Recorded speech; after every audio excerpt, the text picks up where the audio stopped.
Olá, seja bem-vindo, obrigado pela sua audiência que está sempre acompanhando o Vida Saudável aqui pela TV Cidade Verde, a boa imagem do Piauí, todos os sábados, sempre ao 12h15. Muito obrigado pela sua participação e falando nisso, fale com a gente, mande sua dica ou sugestão para o nosso endereço eletrônico aí no seu vídeo, olha, vidasaudável@cidadeverde.com, eu aguardo a sua participação. Doutor José Miguel, vou pedir para o senhor se aproxime para cá para a gente começar a nossa entrevista. É claro que é uma doença muito desconhecida, a maioria não conhece. É isso mesmo, doutor, que eu falei? É isso mesmo, Vinícius. A doença de Crohn é uma doença inflamatória intestinal. Essa doença, há alguns anos atrás, era completamente desconhecida aqui no hemisfério sul, nos países em desenvolvimento, nos países mais pobres. Para você ter ideia, na década de 70, na década de 1980, os médicos que se formavam naquela ocasião, eles pouco conheciam a doença de Crohn. Alguns viam um ou outro paciente. E cada vez mais está se percebendo o aumento das doenças inflamatórias intestinais, tanto a doença de Crohn como a retocolite ulcerativa, que é muito parecido com ela. Nos países ocidentais da região norte, acima da linha do Equador, mas também aqui no Brasil. E aqui a gente tem um aumento muito significativo na região sudeste, mas aqui no nordeste também tem um aumento muito importante. Doutor Miguel, então vamos ajudar as pessoas que estão em casa assistindo a gente nesse sábado. Olha aí a nossa imagem. O que é exatamente a doença de Crohn? O que ela provoca? Onde é que ela fica no nosso organismo? Fique à vontade. As doenças inflamatórias intestinais são, como diz o nome, são inflamações do tubo digestivo. A doença de Crohn, de forma particular, ela acomete desde a boca até o ânus. Então pode ser da boca até o ânus pode haver inflamação. Então, o indivíduo ele nem sempre tem o acometimento, o comprometimento de todo o tubo digestivo. Ele pode, de fato, ter a região chamada íleo terminal e o início do intestino grosso como a região mais acometida. E como é que isso se processa? São ulcerações, são inflamações ulceradas no tubo digestivo que provoca, como o tubo digestivo é o local de absorção de nossos nutrientes, dos nossos alimentos, nós teremos então uma dificuldade de absorver esses alimentos. Além disso, essas ulcerações, elas determinam uma transudação, uma perda de elementos do nosso sangue e a pessoa então começa a ter um quadro progressivo de diarreia, perda de peso, levando inclusive à desnutrição. É claro que se a inflamação, desculpe Vinícius, acomete a região intestinal e se ocorre uma inflamação como se fosse uma queimadura. Então provoca o quê? Dor. Dor no intestino é cólica. Então, quais são os sintomas mais importantes? Dor abdominal, cólica intestinal, diarreia prolongada, sangramento intestinal, perda de peso, emagrecimento, desnutrição. Isso quando a pessoa tem, são sintomas crônicos. O que significa crônico? Acima de 4 semanas de evolução. Então, certamente, quando a pessoa tem sintomas parecidos como esse que eu lhe falei, pode ser uma diarreia infecciosa, pode ser uma parasitose, mas o prolongamento dessas manifestações clínicas tem que levar o médico que está cuidando daquele paciente a ter uma percepção que pode se tratar de uma doença inflamatória e tem que excluir essa possibilidade. Doutor Miguel, e quais são exatamente as causas? Ou não existe uma causa correta? Ou se todo mundo pode ter essa doença de Crohn? Todo mundo é sujeito a ter isso? Isso, todo mundo pode ter. A doença de Crohn e a retocolite ulcerativa, elas acometem pessoas jovens, mas pode ser desde o recém-nascido até pessoas com 80, 90 anos de idade. Mas ela tem um pico de incidência em torno de 30, 40 anos de idade. Ambos os sexos, 50% de homens e de mulheres. Então, assim, mulheres e homens podem sofrer a doença. Qualquer raça. No Brasil, a gente tem uma miscigenação muito grande, mas nos países asiáticos já tem doença inflamatória, nos países africanos, mas acomete mais gente branca, da raça branca, os europeus e os descendentes de europeus, basicamente.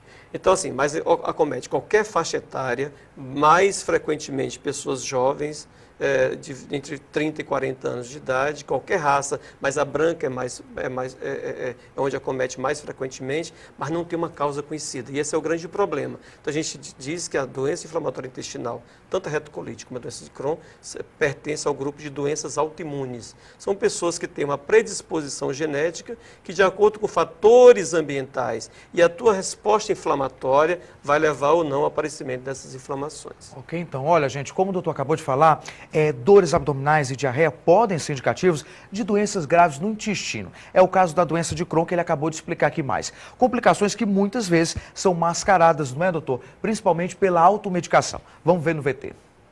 Uma pesquisa feita em 6 capitais indica que quase todo mundo despreza os cuidados médicos em caso de diarreia. Mesmo que seja provocada por algum alimento, a diarreia exige atenção. Se durar mais que 24 horas, é preciso procurar um médico para evitar complicações, como a desidratação. A diarreia também pode ser sinal de graves doenças inflamatórias do intestino. A doença de Crohn e a retocolite ulcerativa são as mais comuns. Elas comprometem a absorção dos nutrientes e podem levar à anemia e à desnutrição. O tratamento é muito demorado e muito caro. A boa notícia é que Teresina tem um centro de referência no atendimento, que vem agilizando os diagnósticos e melhorando a qualidade de vida dos pacientes. O Hospital Universitário faz o acompanhamento desde 2004 e reúne hoje 400 pacientes.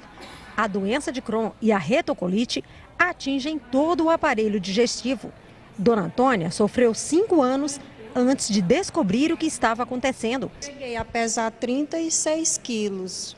Eu não tinha mais força para caminhar. Olha, e para agendar as consultas no Hospital Universitário, como você viu, você pode ligar para o número 2107-5658, 2107-5658. Doutor Miguel, a gente viu aí, é tudo mesmo realmente como o senhor estava explicando. Eu vou pedir para que a nossa imagem volte aí para o senhor explicar um pouco mais.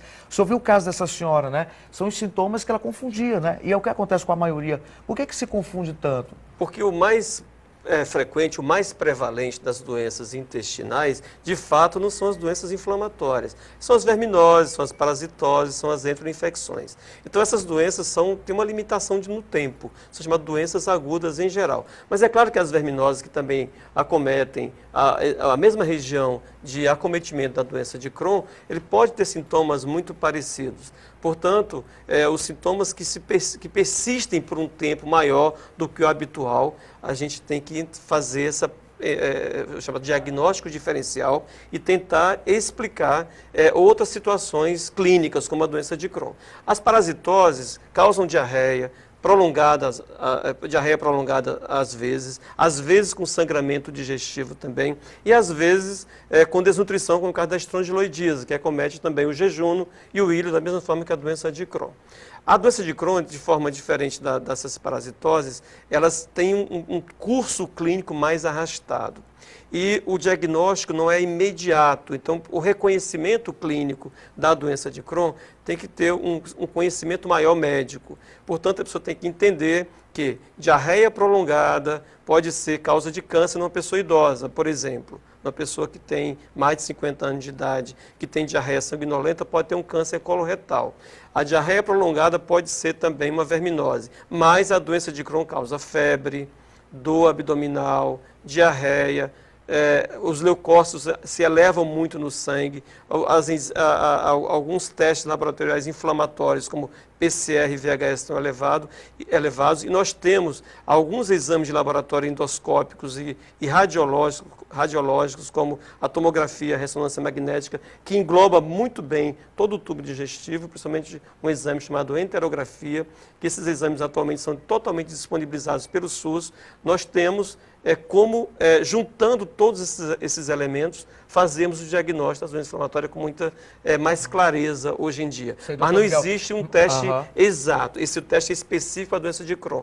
Tem que ser um somatório. Mas a gente vai falar um pouco mais sobre a questão dos tratamentos, mas antes eu queria saber do senhor, quem é que tem mais chances de desenvolver a doença de Crohn? Qualquer pessoa. Mas se tiver um parente com doença inflamatória intestinal, seja retocolite ulcerativa ou doença de Crohn, na família, em parentes de primeiro grau, 15% a 20% dos pacientes que têm uma doença vai ter outro membro da família também. Então, assim, mas são pessoas jovens, em geral brancos, em geral de pessoas que residem em zona urbana. Mas é uma surpresa. Nós estamos fazendo um levantamento em todo o Nordeste. Eu estou concluindo esse meu levantamento aqui em todas as capitais nordestinas, e nós estamos vendo que, de fato, 60% das pessoas residem em zonas urbanas, mesmo em pequenos municípios, mas tem em torno de 40% que são provenientes de zona rural. Então, não é exclusivo de pessoas de zona urbana.